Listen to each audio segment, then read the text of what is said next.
देखकर। हाँ, जी बताइए। क्या हुआ है, पूरा घटनाक्रम क्या हुआ? जो देखिए, ये जो अभी का जो भूकंप जो आया है वो बेसिकली पश्चिमी नेपाल मतलब वेस्टर्न नेपाल रीजन में है, जो कि हमारे उत्तराखंड के रीजन से सटा हुआ है जोन है।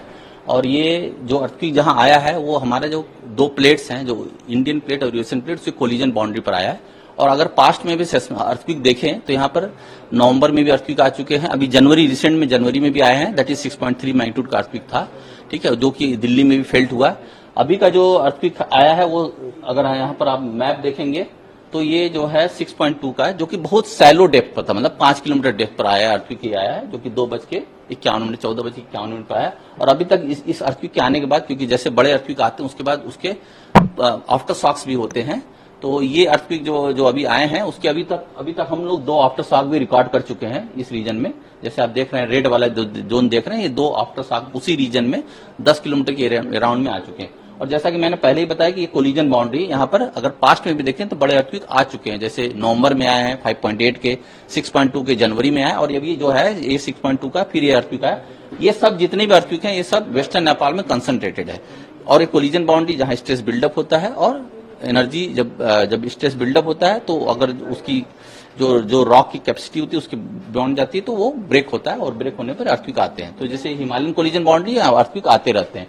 अगर ये अर्थक्वेक देखा जाए तो कहां कहां फेल्ट हुआ, अगर इसकी इंटेंसिटी की बात की जाए कि इसकी इंटेंसिटी कितनी थी, तो अगर यहाँ पर देखें तो इस अर्थक्वेक की इंटेंसिटी अगर देखा जाए तो 6 था, जो कि हम लोग ने इमीडिएटली अर्थक्वेक जैसे डिसमिनेट किया उसका 6। और दिल्ली में अगर आप देखें तो ये स्लाइटली फेल्ट था, मतलब 3 की मैग्नीट्यूड थी दिल्ली रीजन को जो कवर करता है। और उसी दौरान अगर देखा जाए तो पब्लिक से बहुत रिस्पांस आया। देखिए अब तक हमारे पास 1 घंटे बीत चुके हैं अर्थक्वेक के, 70 रिस्पांस आ चुके हैं। अगर इस रिस्पांस को देखा जाए इस मैप में तो कहां कहां से रिस्पांस आए हैं, तो अगर आप ये देखेंगे तो ये नेपाल में हमारा ईपी सेंटर था जो 6.2 का अर्थक्वेक है। तो अगर देखिए तो उत्तराखंड से आपके पंजाब में भी फेल्ट हुआ है, दिल्ली में काफी फेल्ट हुआ है, लखनऊ रीजन में, जयपुर रीजन में, कुछ लोग यहाँ बता रहे हैं कि ये अहमदाबाद रीजन में भी फेल्ट बता रहे हैं, उनको फील हुआ है। मतलब ये शॉक इतनी बड़ी थी कि ये, क्योंकि जब ये बहुत सैलो थी तो एनर्जी जब पास की है तो लोगों को फेल्ट हुआ है, ठीक है। तो ये अर्थक्वेक कॉमन है, यहाँ पर हमेशा आते रहते हैं, जिससे हम लोग अभी बता चुके हैं इसका पूर्वान तो कर नहीं सकते कि कोलिजन बाउंड्री है। तो हमें एनडीएमए ने गाइडलाइन जो इशू किया है कि कैसे प्रिकॉशन करें, उसको प्रिकॉशन को हमें बरतना चाहिए। लेकिन एक कॉमन आदमी जानना ये जरूर चाहता है कि अगर 6.2 का अगर मैग्नीट्यूड का अगर अर्थक्वेक आया है तो इसका नुकसान किस तरह का होता है, कितना नुकसान होता है? अब देखिए, जैसे मैंने आपको अभी बताया कि इंटेंसिटी मैप अगर इसका देखिए नियर बाई, अगर यहाँ पर अगर मैं अगर आपको दिखाऊं बैक टू अर्थक्वेक में, तो नुकसान की अगर बात करें तो 6 मैग्नीट्यूड है। अगर अच्छी क्वालिटी की बिल्डिंग है तो नुकसान की कोई गुंजाइश नहीं, केवल शेक होगा। लेकिन अगर पुअर क्वालिटी की बिल्डिंग है तो नुकसान की संभावना है।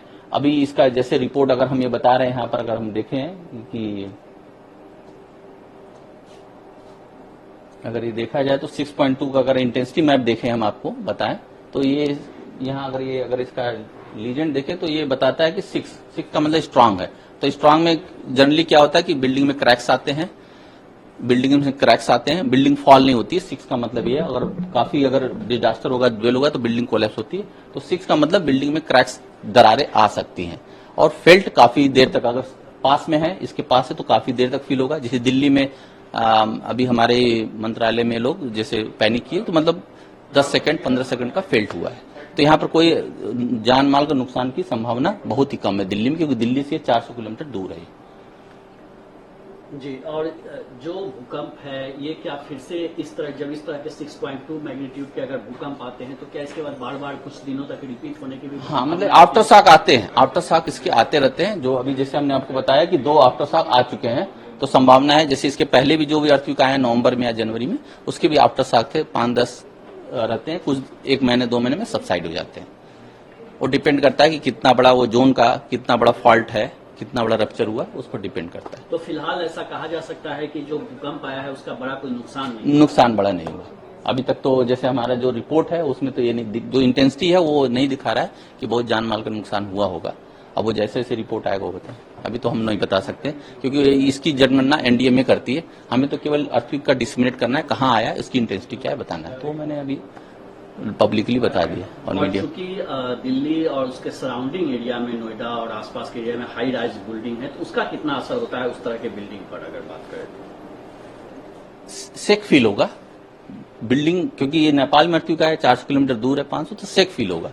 कोई नुकसान का कोई संभावना बहुत ही कम है, नुकसान की संभावना बहुत कम है, क्योंकि इंटेंसिटी यहाँ पर अगर आप देखिए, अगर इसका इंटेंसिटी देखिए दिल्ली में तो काफी कम है। यहाँ देखिए, अगर ये देखा जाए तो अगर यहाँ देखा है तो स्लाइटली है, इस रीजन में जो इंटेंसिटी है बहुत ही स्लाइटली है, 3 के करीब है, तो केवल सेक फील होगा, नुकसान की संभावना कम है हाई राइज बिल्डिंग में भी। जी न्यूज़।